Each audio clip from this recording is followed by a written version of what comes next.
On est en France, non? Peu importe les problèmes, mon amour, non, je me fous. C'est fort hein, quand même. Je me fous du monde entier. Vous connaissez ce chant-là? Oh, les chrétiens ne connaissent pas. Ils sont tellement spirituels, tu comprends? Ils ne chantent que les chants de Total Praise. Mais quand même, on peut connaître quelque chose.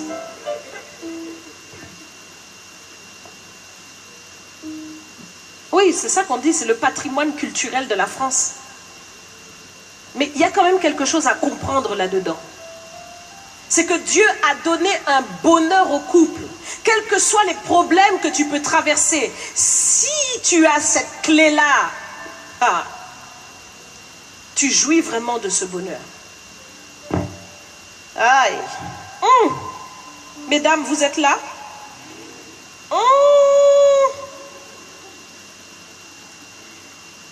Messieurs, est-ce que vous êtes là? Bon. On aurait dit que les hommes sont plus là aujourd'hui que les femmes. Mesdames, vous êtes là? Parce qu'on dirait que les sœurs sont en train de dire, qu'est-ce qu'elle va dire, pasteur Jocelyne? Elle va nous afficher. Allez avec moi dans la parole du Seigneur. Ça va nous faire du bien ce soir. 1 Pierre, chapitre 3. Je veux te parler d'une clé. Verset 1. Femmes, soyez de même soumises à vos maris, afin que si quelques-uns n'obéissent point à la parole, ils soient gagnés sans parole. Vous avez bien lu comme moi, sans parole, S-A-N-S, et pas C-E-N-T. Sans parole par la conduite de leurs femmes, en voyant votre manière de vivre, chaste et réservée. Ayez non cette parure extérieure qui consiste dans les cheveux tressés, les ornements d'or ou les habits qu'on revêt, mais la parure intérieure est cachée dans le cœur, la pureté incorruptible d'un esprit doux. Les sœurs, est-ce que vous pouvez lire ça avec moi? D'une même voix. D'un esprit doux. Il n'y a plus de sœurs dans la salle. D'un esprit doux et paisible. Qui est d'un grand prix devant Dieu. Ainsi se paraît autrefois les saintes femmes qui espéraient en Dieu, soumises à leur mari, comme Sarah qui obéissait à Abraham et l'appelait son Seigneur. C'est d'elle que vous êtes devenues les filles, en faisant ce qui est bien, sans vous laisser troubler par aucune crainte. Il n'y a plus d'amen. Il n'y a eu que l'amen de l'évangéliste Rosie. Il n'y a plus d'amen. Amen ou pas amen? Sans vous laisser troubler par aucune crainte. Verset 7. Marie, montrez à votre tour de la... C'est là que je devais entendre tous les hommes d'une voix. Montrez à votre tour de la... Dans vos rapports, de la sagesse dans vos rapports avec vos femmes, comme avec un sexe plus faible. Honorez-les. Mais il n'y a plus, j'ai plus. Vous êtes là les hommes? Oui. Honorez-les.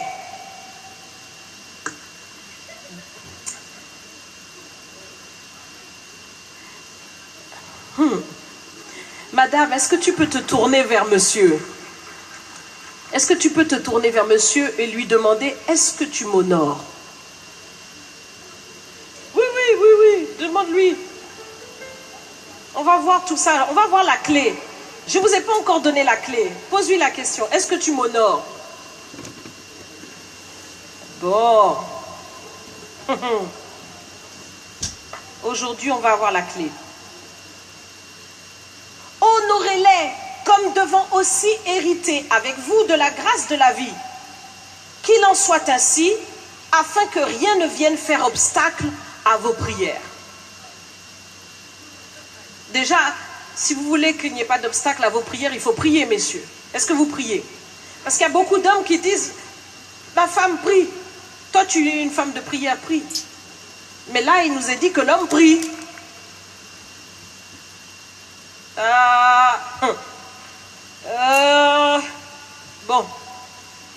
Bon, pasteur va régler ce dossier. On avance.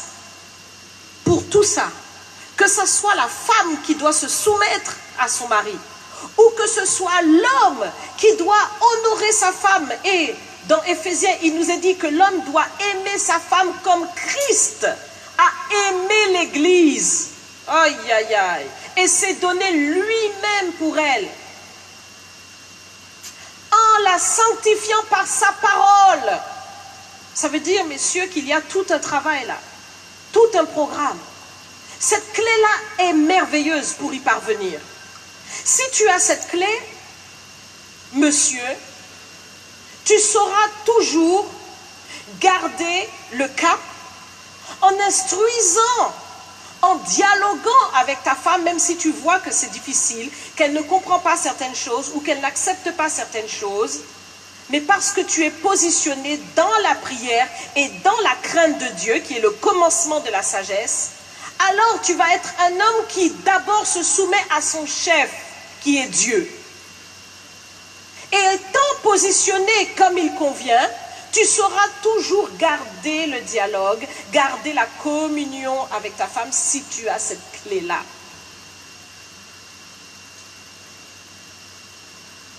Si tu as cette clé, tu persévéreras effectivement dans la prière, parce qu'il n'y a que par cette clé-là que tu peux accéder à cette dimension.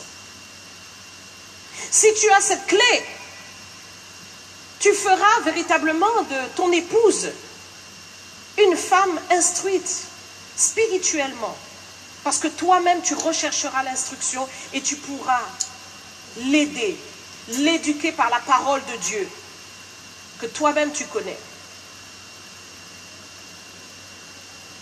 Si tu as cette clé,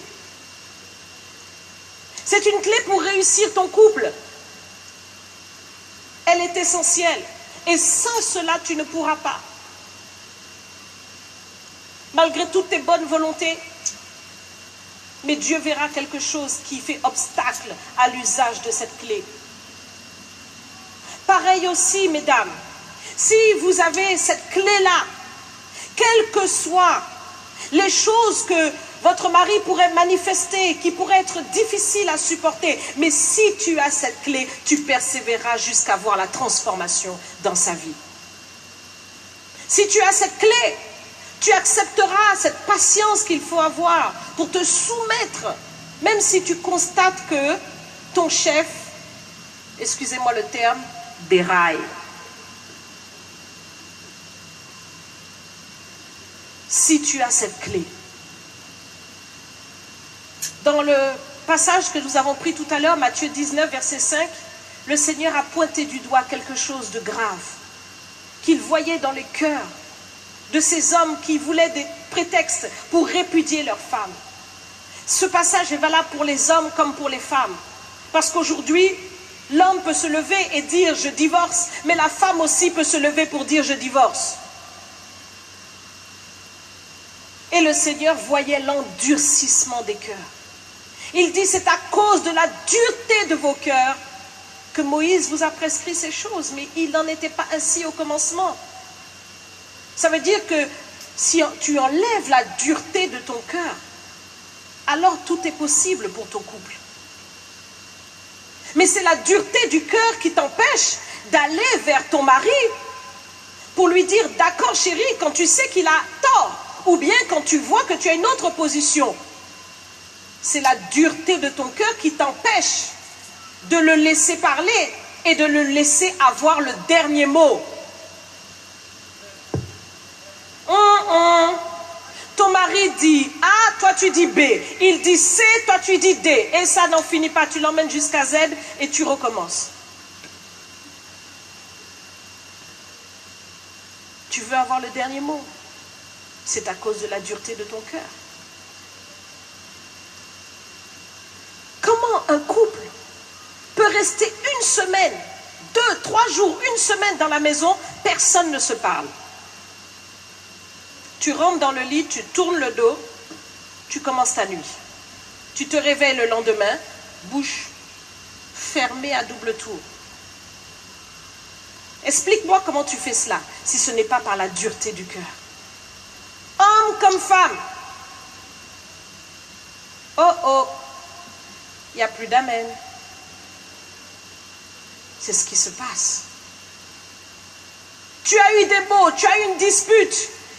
Ça s'est mal passé parce que tu as laissé tout, tu as oublié tous les gonds et tu as commencé à te manifester. Et il n'y a plus moyen de redescendre de l'état dans lequel tu t'es mis. Est-ce que je parle à quelqu'un ce soir? Tu t'es mis dans un état, dans une position, et tu as décidé que c'est comme ça. Et tu punis ton mari. On va régler ça sur le lit. Il n'y a rien ce soir. Il n'y a plus d'amen. Mais c'est ce qui se passe. Oui ou non? Oh là là, les couples. La dureté du cœur. Alors ce soir, je te livre cette clé. Et celui qui a la connaissance a un avantage sur celui qui ne connaît pas. Car la Bible dit, mon peuple périt faute de connaissance. Ce soir, je veux te remettre cette clé. Mais comme je te dis, cette clé est très importante. Parce que si tu la possèdes, derrière, il y a un grand trésor. C'est le bonheur du couple. Ça veut dire le bonheur de ta vie. Donc, je ne veux pas te la donner comme ça. Je te jette la clé, tu la prends, tu en fais ce que tu veux. Non, ce soir, je veux vérifier que tu veux bien de cette clé. Parce que lorsque tu l'as, il ne s'agit pas de la mettre dans ton trousseau et de l'oublier. Il s'agit de l'utiliser à chaque occasion, chaque dialogue, chaque situation. Homme comme femme, utilisez cette clé pour toujours revenir vers l'autre. Pour être capable de demander pardon à l'autre, d'ouvrir sa bouche pour confesser ses propres erreurs.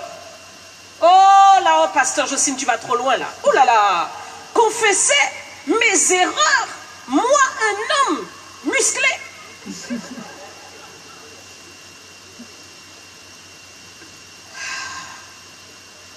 Pourtant, si tu veux le bonheur dans ton couple, il va falloir l'actionner cette clé. Parce qu'il ne s'agit pas de la regarder, ça ne marche pas comme ça. C'est une clé qu'il faut actionner, qu'il faut pratiquer. Il faut ouvrir sa bouche et dire les mots qui touchent le cœur. Ne pas parler à la tête de ton mari, mais parler à son cœur. Ne pas parler à la tête de ton épouse, mais parler à son cœur. Je veux te donner cette clé, mais est-ce que tu veux vraiment cette clé-là? Non, parce que c'est trop facile d'écouter, de réécouter. Mais ce soir, il ne s'agit pas d'un séminaire de plus. Il s'agit que tu partes avec une clé que tu vas mettre en pratique et tu vas voir tout de suite son fonctionnement. Est-ce que tu veux cette clé? Est-ce que tu veux le pratiquer?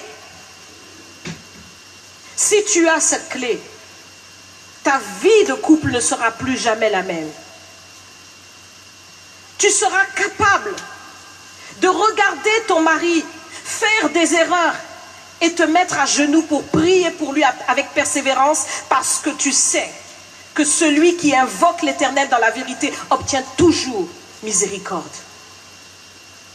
Si véritablement tu veux cette clé et que tu l'actionnes, tu seras capable de manifester les choses que tu n'arrivais pas à manifester à ton épouse auparavant. Tu n'arrivais pas à lui parler. Tu n'arrivais pas à lui dire un mot gentil. Tu n'arrivais pas à lui dire « je t'aime ». Tu n'arrivais pas à faire ce qu'il fallait faire. Mais si tu as cette clé, tu le feras. Cette clé s'appelle l'humilité. L'humilité. Et c'est ce qui manque dans les couples. Humiliez-vous, dit le Seigneur. S'humilier par rapport à l'autre pour reconnaître ses propres erreurs. S'humilier pour ne pas avoir le dernier mot. S'humilier pour ne pas tenir tête. S'humilier pour croire encore. S'humilier pour croire dans l'autre, pour donner à l'autre le temps de changer. S'humilier pour invoquer l'Éternel, pour rechercher sa parole et comprendre ce que Dieu attend de chacun dans le couple. L'humilité. L'humilité est une clé indispensable pour que le couple expérimente ce bonheur que Dieu réserve. Et ce soir, je t'ai tendu cette clé. À toi de la mettre dans ton trousseau et à toi de l'actionner. Si tu le fais, tu sauras trouver les mots que tu ne trouvais pas. Tu sauras, parce que l'humilité va avec la vérité. On s'humilie toujours par rapport à quelque chose. Vous savez, lorsque vous vous humiliez devant Dieu, vous vous mettez à genoux ou vous vous allongez par terre. Vous vous humiliez jusque dans votre cœur. Vous profondément vous recherchez le sol parce que vous voulez aller au plus bas. Et ce sol, c'est la vérité de votre vie, la vérité de votre état. L'humilité va toujours avec la vérité. Si vous vous humiliez les uns par rapport aux autres, vous serez tous ramenés toujours à la vérité. Je ne suis pas plus grand que toi. Tu n'es pas plus grand que moi.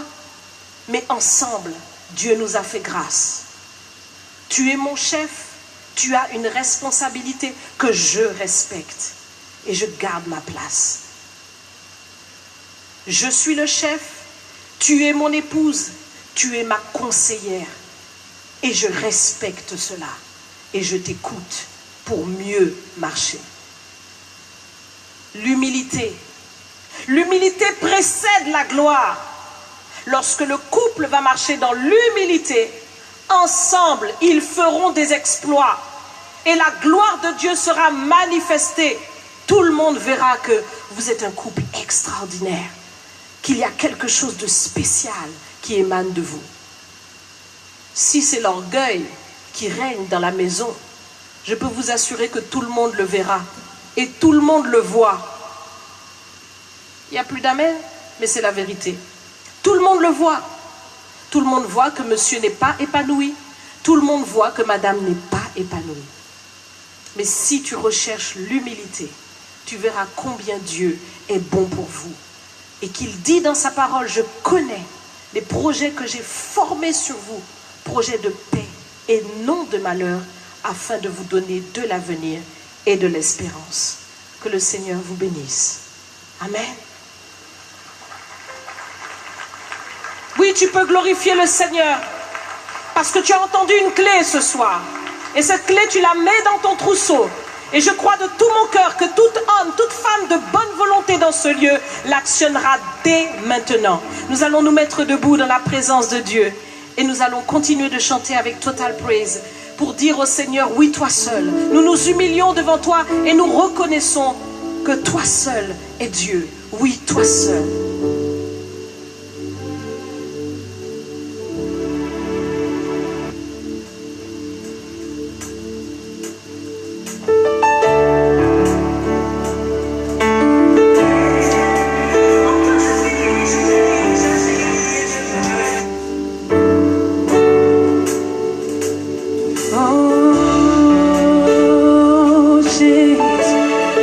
Toi seul es Dieu.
entendu, t'as pas pris, alors je suis allée, elle a dit, t'avais déjà entendu, c'est vraiment...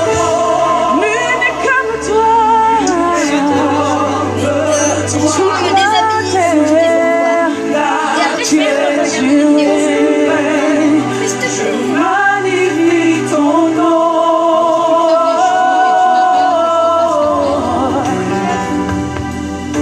Merci Seigneur pour ce beau chant. Nous poursuivons notre programme pour encore recevoir des clés. Nous n'oublions pas la première clé que nous venons de recevoir, qui était la clé de...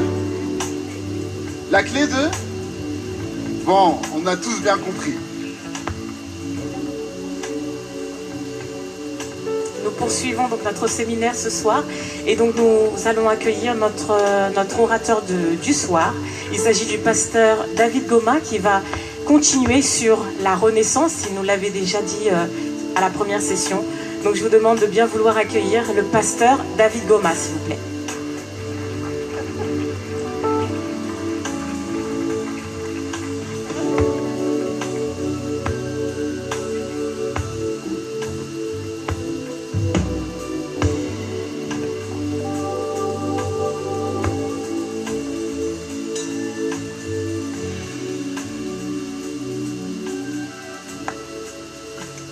Bonsoir.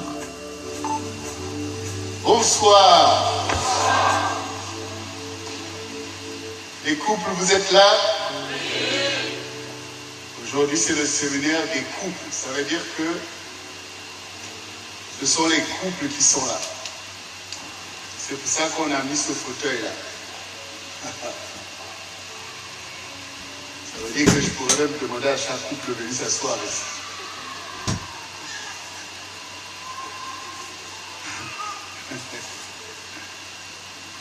On a besoin de voir les couples, oui ou non.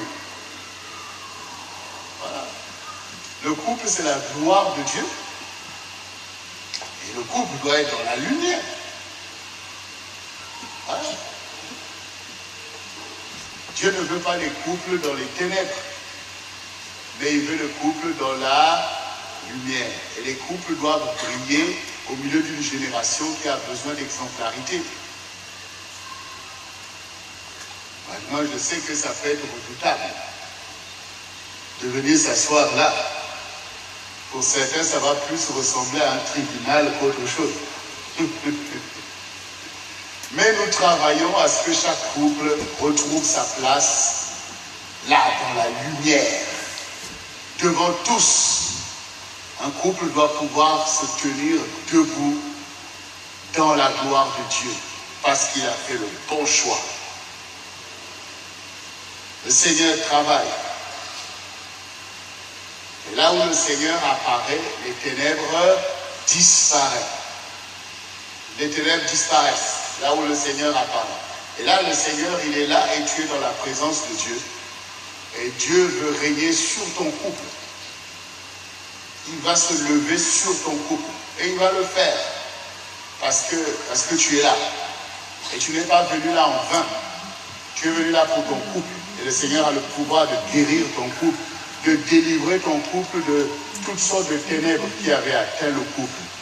Le Seigneur est là pour restaurer la gloire première. Il est capable de le faire.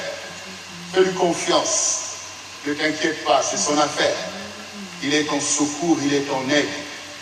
Mais il faut le vouloir. Il faut le vouloir. Nous allons poursuivre dans ce programme tous ensemble. Et si maintenant nous avons reçu cette clé de l'humilité, effectivement, qui est totalement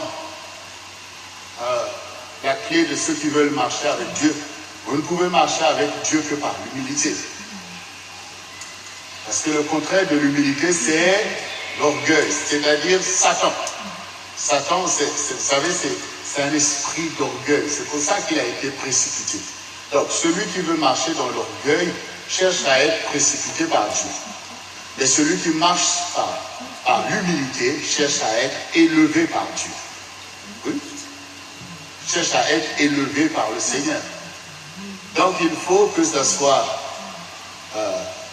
acquis pour ton couple que c'est l'humilité qui convient à ton couple.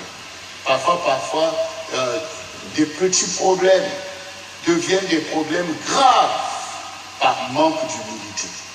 Ça pouvait se régler. Ça pouvait se régler. Même les païens règlent parfois beaucoup de problèmes dans leur couple par l'humilité, tout simplement. Parfois la simplicité, la gentillesse. Bon, d'accord chérie, pardon, bon, on fait comme ça. Et l'affaire est réglée.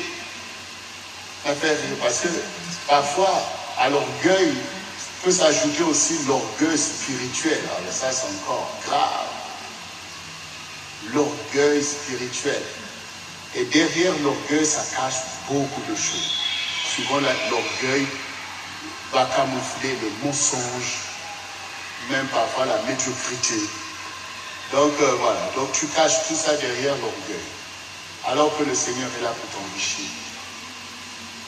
Là, nous allons parler de renaissance. Quand on parle de la renaissance d'un couple, ça veut dire que le couple est au bord de la défaillance. Que le couple est vraiment à l'agonie. Voilà, c'est-à-dire que le couple a perdu son identité. Voilà, le couple est perdu. Et là, il n'y a qu'une renaissance qui peut sauver le couple. Et ce qui est bien, c'est que Dieu est le Dieu de la renaissance. C'est Dieu lui-même qui dit qu'il veut te renouveler, que les choses anciennes sont passées. Quand le Seigneur voit tout ce qui s'est passé dans ton couple, il veut véritablement te faire grâce. Dieu n'est pas le Dieu qui veut la mort. Il est un Dieu fidèle qui poursuit ses objectifs. Et il veut nous faire savoir que la fin d'une chose vaut mieux que son commencement. Tu as peut-être mal commencé. La plupart des couples ont mal commencé. Même si tu allais à l'église, tu n'avais pas d'enseignement. Tu étais livré à toi-même, à la charge du diable. Beaucoup de couples ont mal commencé. Peut-être qu'au moment de ton couple, les choses se sont mal passées. Peut-être avec ta belle famille, peut-être avec tout ça. Et tout ça, tu as gardé dans ton cœur. Tu as mal commencé. Tu as mal commencé parce qu'il y a déjà une déformation. Il y a déjà un esprit de vengeance. Beaucoup de couples ont mal commencé. Au moment où tu as commencé à parler à l'autre, l'autre ne sachant pas que tu es vraiment l'homme de sa vie ou que Dieu est dans l'affaire, peut-être t'a méprisé. Mais tu as persévéré et puis la personne a fini par voir, ah oui, c'est lui. Et au moment où il t'a dit oui, tu n'as pas oublié le mépris que tu as reçu. Il y a d'autres couples aussi. Dans l'ignorance, dans la façon de marcher, tu as rencontré l'autre et il y avait quelqu'un dans la vie de l'autre. Il y avait quelqu'un, peut-être un copain ou une copine. Et donc, tu as galéré pour pouvoir peut-être faire comprendre à l'autre que c'est toi. Et du coup, tu as subi des choses, tu as connu des choses, tu as vu toutes ces choses-là. Et au moment où maintenant, Dieu t'a fait grâce, mais pour rentrer dans ton couple, tu n'as pas su oublier ce que tu as vu. Beaucoup de couples sont mal partis. À l'époque, c'était des vierges qui se mariaient. C'est-à-dire que l'homme est vierge, la femme aussi est vierge. C'était déjà plus simple pour eux. Même si ça ne suffisait pas pour réussir à avoir l'intelligence de réussir les choses. Donc ça veut dire que la plupart des couples ont été déjà impactés par des fardeaux, par des choses déjà qui impactent le cœur. Tu découvres, ah bon, c'était ça ta vie, il y a ceci, il y a cela, il y a ceci. Et tu es rentré, mais tu n'as pas su rejeter toutes ces choses ou les mettre de côté pour pouvoir faire place à la grâce que Dieu te fait. Que finalement c'est toi qui as été choisi. Finalement c'est à toi qu'on a dit oui. Le cœur emmagasine des choses. Et tu n'as pas su, tu n'as pas eu même des enseignements qui pouvaient t'aider à ce que ton cœur soit pleinement dans l'engagement pour donner déjà à ton couple ce fondement de saphir qui a manqué, cette base solide qui aurait permis de résister aux intempéries qui sont très nombreuses, qui attaquent toute personne et de surcroît le couple. Donc beaucoup de couples sont donc arrivés à des situations dramatiques. Ça veut dire que vous avez perdu l'identité du couple même. C'est-à-dire que dans le couple, on ne sait même plus qu'est-ce qui nous tient, quelle est notre identité, qu'est-ce qui définit notre couple. Tout ce qu'on voit, c'est qu'on est dans la même maison, on a des enfants, on est là, et puis on essaye de se débrouiller.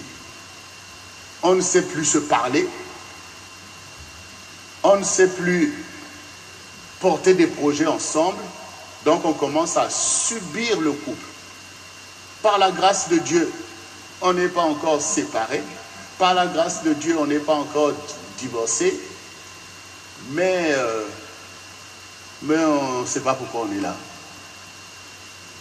Il n'y a plus aucune gloire, comme disait tout à l'heure Pasteur Jocelyne. Donc beaucoup de couples sont dans cette situation. Pour qu'on puisse réussir, il faut que c'est la vérité qui délivre, c'est la vérité qui sauve. Le Seigneur dit, vous connaîtrez la vérité et la vérité vous affranchira. Donc, nous faisons directement alliance avec la vérité. C'est-à-dire que nous sommes venus dans la lumière. Nous n'avons pas honte d'être ici. Nous n'avons pas honte que Dieu nous parle. Nous n'avons pas honte que Dieu parle de notre couple. Nous n'avons pas honte que le Seigneur mette le projecteur sur notre couple, parce que nous sommes venus pour qu'il nous délivre.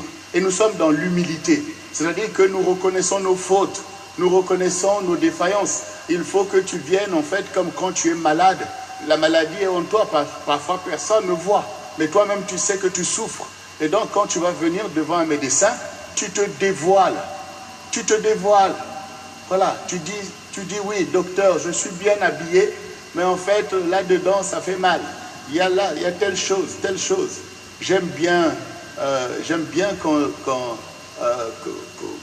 je grandissais et que parfois je pouvais accompagner mes parents à l'hôpital, surtout ma mère ou d'autres femmes.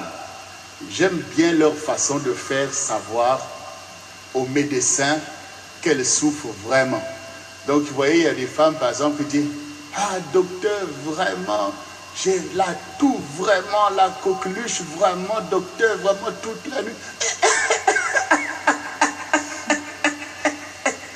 Pour que le docteur comprenne bien que ce n'est pas de la blague, que je suis vraiment malade. Et en plus, à l'époque, vous voyez, surtout en Afrique, quand la situation était grave, on faisait des injections. Voilà, ici maintenant c'est plus les comprimés. Mais à l'époque, c'était des injections qu'on mettait. Et donc du coup, ces mamans-là, quand on leur donnait des comprimés, c'est comme si tu as négligé sa maladie. Ah ouais, c'était... mais je suis allé là-bas, on m'a même pas fait l'injection.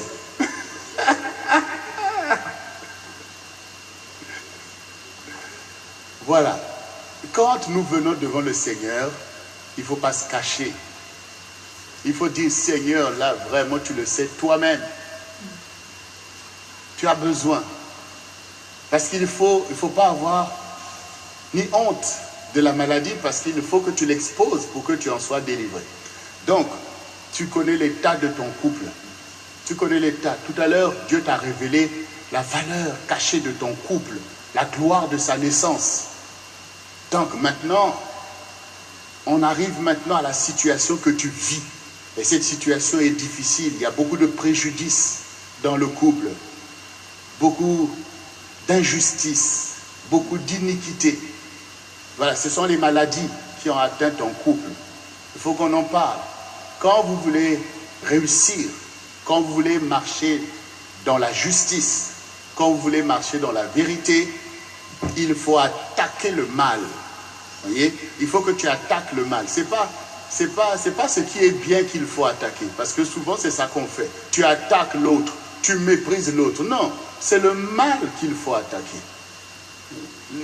Les mots du couple sont connus. Le Seigneur en parle. Les mots du couple sont connus. Ce sont ces mots-là qu'il faut attaquer. Ce sont ces mots qu'il faut indexer. Parce que quand on est là, on connaît le problème, mais on laisse des faux problèmes charger le couple pour mieux camoufler le vrai problème. Non, il ne faut pas qu'il soit ici. Peu importe le péché que tu as commis, Dieu ne t'appelle pas pour te condamner, il t'appelle pour te délivrer. Oui, il faut reconnaître ça. Voilà. Parce que Dieu voit le péché. Avant même qu'il soit commis, Dieu le voit. Donc, aujourd'hui, nous les couples qui sommes venus dans ce séminaire, si nous voulons que le Seigneur continue à nous donner des séminaires, des conférences, pour nous conduire dans la révélation. Je vous ai dit que aujourd'hui Dieu nous envoie des messages, mais il y a l'enseignement pour nous accompagner dans la gloire. Il y a l'enseignement. Et l'enseignement, c'est que Dieu voit qu'on est bien disposé, alors il nous envoie des enseignements pour qu'on rentre de plus en plus dans la gloire, dans la prospérité. Voilà, on travaillera pour la prospérité de ton couple, parce que c'est la destinée de ton couple, c'est la prospérité. Dieu appelle le couple à la prospérité, donc on va enseigner à atteindre cette prospérité. On va enseigner à cela. Mais là, le message, c'est que Dieu appelle à la repentance. Dieu veut mettre fin au travail de l'ennemi. Dieu veut mettre fin à l'infection qui atteint ton couple. Dieu veut produire un miracle de changement. Ça veut dire que toi-même tu pensais que non, c'est impossible parce qu'on nous a réunis, on nous a parlé, ça n'a jamais changé. Mais Dieu est là, il est Dieu de miracles. Il est Dieu de miracles. Il est Dieu qui fait grâce. Donc nous allons indexer le mal. Nous allons pointer le mal. Et je veux que tu le fasses toi-même. Voilà, je suis là de la part du Seigneur pour ton couple, mais tu es là quand le médecin te parle pour ta maladie, tu écoutes, tu es intéressé, et même qu'il te donne une ordonnance, tu vas acheter toi-même les médicaments et tu suis ton traitement parce que tu es d'accord avec le docteur que cette maladie doit partir. Donc là aussi c'est la même chose, tu es là-bas mais tu es avec moi pour qu'on soigne ton couple. Tu es là pour pouvoir dire oui, mon problème c'est ça et ça doit être réglé. Tu es là, tu n'as pas honte de ces choses parce que tu veux t'en débarrasser, parce que tu veux la lumière de la vérité. Donc tu es là pour que ton couple soit guéri et c'est pour ça que tu es attentif. Donc la nécessité d'une renaissance, la renaissance, ça veut dire que on était né mais on va renaître. On va renaître pour ne pas mourir. La renaissance te sauve d'une mort certaine. C'est une renaissance de dire, ah, celui-là, il vient de loin. Ce couple-là vient de loin. C'est une renaissance. C'est une grâce pour à nouveau poursuivre les objectifs et même aller plus loin. C'est la grâce que Dieu te fait. Si Dieu a permis ce titre, c'est que c'est là ce que Dieu veut faire avec toi. Alors sois vraiment de tout cœur. Mais regardons la parole du Seigneur qui va nous aider, parce que le Seigneur est là pour commencer à enlever ce qui empoisonne le couple. Malachie 2. Nous allons lire le verset, à partir du verset 13.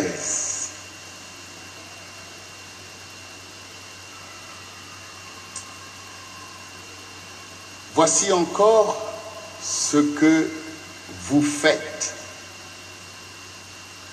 Vous couvrez de larmes l'autel de l'Éternel, de pleurs et de gémissements, en sorte qu'il n'a plus égard aux offrandes et qu'il ne peut rien agréer de vos mains. Et vous dites, pourquoi? Parce que l'Éternel a été témoin entre toi et la femme de ta jeunesse, à laquelle tu as été infidèle. bien qu'elle soit ta compagne et la femme de ton alliance. Nul n'a fait cela avec un reste de bon sens. Un seul l'a fait. Et pourquoi? Parce qu'il cherchait la postérité que Dieu lui avait promise. Prenez donc garde en votre esprit et qu'aucun ne soit infidèle à la femme de sa jeunesse. Car je hais la répudiation, dit l'Éternel, le Dieu d'Israël, et celui qui couvre de violence son vêtement, dit l'Éternel des armées. Prenez garde donc en votre esprit et ne soyez pas infidèles. Vous fatiguez l'Éternel par vos paroles et vous dites, en quoi l'avons-nous fatigué? C'est en disant, quiconque fait le mal est bon aux yeux de l'Éternel. Et c'est en lui qu'il prend plaisir. Ou bien, où est le Dieu de justice? Quand le Seigneur pointe du doigt le grave problème de l'infidélité, ce n'est pas pour culpabiliser qui que ce soit. D'abord, l'infidélité, c'est ce qui crée le tumulte dans notre relation avec Dieu. Ça crée déjà le tumulte dans ta relation avec Dieu. C'est-à-dire qu'au quotidien, nous sommes infidèles au Seigneur. Et nous voyons combien cela cause des dégâts alors que Dieu a un projet avec nous, en vertu duquel il est notre Père et nous sommes ses enfants. Il est notre source de bénédiction et nous sommes ceux qui le louent et le glorifient. Donc, le caractère de l'infidélité a atteint l'homme par la désobéissance d'Adam. Donc, l'infidélité, c'est ce que Dieu veut résoudre. Dieu ne peut pas encourager cela. Dieu ne peut pas laisser cela. Et c'est le même problème qui attaque le couple. C'est-à-dire que Satan attaque la relation entre le Dieu et le fidèle par l'infidélité. Donc, il met l'infidélité dans le cœur. Mais cette infidélité se tourne aussi dans le couple. Et ici, il est dit que l'infidélité dans le couple anéantit en fait ta consécration. Puisque s'il est dit, vous remplissez l'autel de Dieu des pleurs et des gémissements. Ça veut dire qu'il y a une répercussion de ce qui se passe dans le couple, dans l'église du Seigneur. Il y a une répercussion sur l'adoration. Parce que ici, Dieu n'agrée plus les offrandes. Pourquoi? Parce qu'il entend des gémissements. Il entend des pleurs. Il entend des pleurs. Ça veut dire que quand on vient, Seigneur, on vient pour donner, mais Dieu voit, les cœurs sont lourds. Et donc, du coup, ton offrande n'est plus agréable. Ton offrande n'est plus agréable. Je pense quand même que quand quelqu'un vient vous donner quelque chose, vous êtes attentif à son expression. Vous êtes attentif de voir si c'est avec joie qu'il te donne, tiens, ça c'est pour toi. Ah, c'est pour moi? Ah, merci, merci. Mais si vous voyez quelqu'un, tiens. Bon, là vous vous dites, oui. Et c'est ce que le Seigneur est en train de dire. Qu'il y a tellement de gémissements au milieu de vous. Il y a tellement de gémissements que Dieu n'agrée plus vos offrandes. Il n'agrée pas vos offrandes. Voilà. Vous dites vous avez sacrifié, mais Dieu n'agrée pas. Pourquoi? Parce qu'il y a un esprit de tristesse, il y a un esprit de mort Il n'y a pas la gloire de Dieu. Oh, le Seigneur dit, la joie du Seigneur est votre force. Il n'y a pas de joie. Tout ça pourquoi? À cause de la situation dans les couples. Et qu'est-ce que Dieu dit maintenant? L'Éternel a été témoin entre toi et la femme de ta jeunesse à qui tu as été infidèle.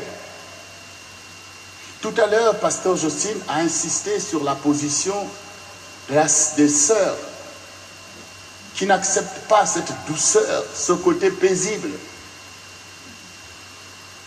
Oui, mais on peut aussi pointer le problème de l'infidélité, auquel beaucoup d'hommes, dans la complaisance, pensent que ce n'est pas grave en fait. Comme ces choses dans le passé étaient toujours là. Vous voyez, c'est comme quand on a parlé des doctrines des Nicolaïtes, qu'aujourd'hui même dans l'église, vous entendez maintenant des personnes qui disent que mais Dieu n'est pas contre la polygamie. On voit ces doctrines-là commencer à tourner. Donc ça dit qu'on veut revenir vers ces choses, tout simplement parce qu'ils ne voient pas, oui, même dans l'Ancien Testament, on ne voit pas une loi où Dieu dit explicitement de ne pas être polygame. Mais sauf que dans l'Église, il est dit dans le perfectionnement des saints, quand on a commencé à chercher des diacres, quand on a commencé à mettre en place l'élite de l'Église, on a dit, trouvez parmi vous des gens qui soient mariés d'une seule femme. Donc ça veut dire que, il y a une différence. Ça veut dire que le Seigneur montre que si vous voulez atteindre cette gloire qu'il a laissée à l'Église, il vaut mieux être marié d'une seule femme.